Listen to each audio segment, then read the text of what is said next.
ezala qui peut pas si bascrire ba comprendre boyei na bosolo kat na Christ.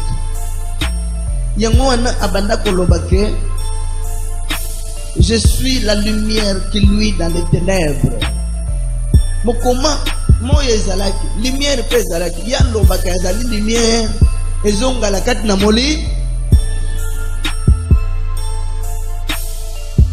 telema ngenga nzambi pole nini molili ezipaki molili nini butu bolalaki nza butu bolalaki te enseignement onyoso ya lokuta enseignement oyo efungoli mama ngomba balabala nyoso 2 3 4 5 églises ezali pasi malheur mpona tata loyenge nini bino bovivre na bisambeli wana te banzembo mingi ukuti bachena komba moto boyembe na bisambeli wana te kombo ya moto pole boyembeli kombo opole okumbama pole zambe ya pole mais bongo Jésus Christ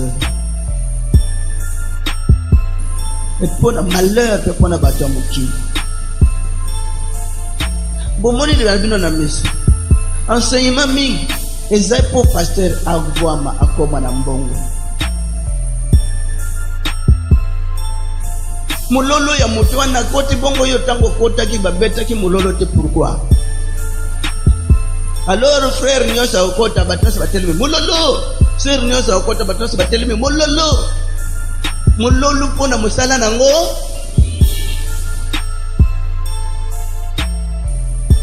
ebisika pe mingi bosambela po yo ya fufuka mapona koyana makolo devant pasteur ne sachant pas que tangu ndeko na bino telemi awa yende serviteur na bino ezalo okula ndengo zana bonne ou bien garçon ya chambre pona bongisa la kanda kunde yende yo nde patron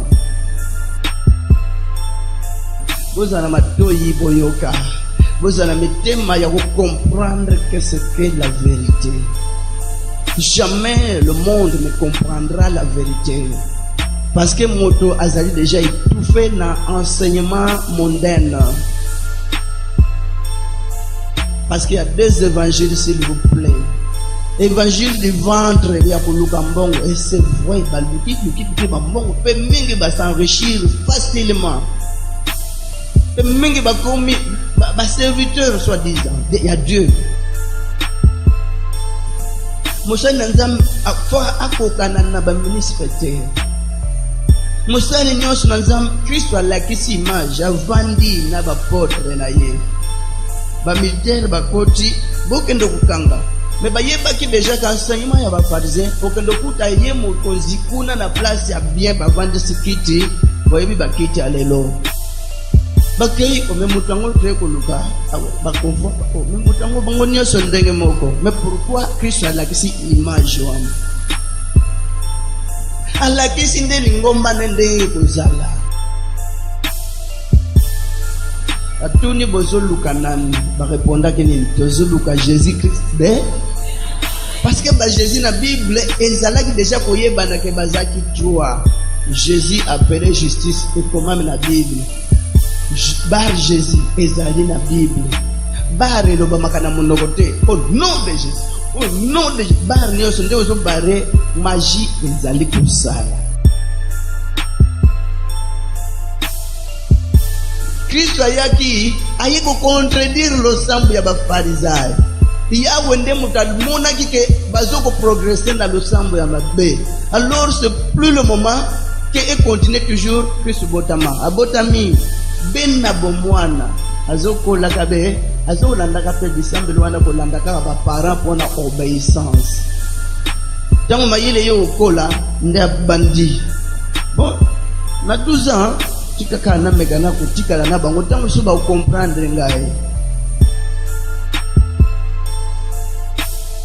non batikali na connaissance charnelle mwana yo ezotikala pona biso mabandi boy yo ko discuter na biso nini bongo likambo lingelo banini bozana erreur likambo poser mwana 12 ans likambo poser tala za boy oh et bongo likambo na Bible lobi nini likambo bien na Bible bozo kanisa boye bozo sambela boye pona yawa tininga yepsi droiture nango ezaka moko eza zela boy.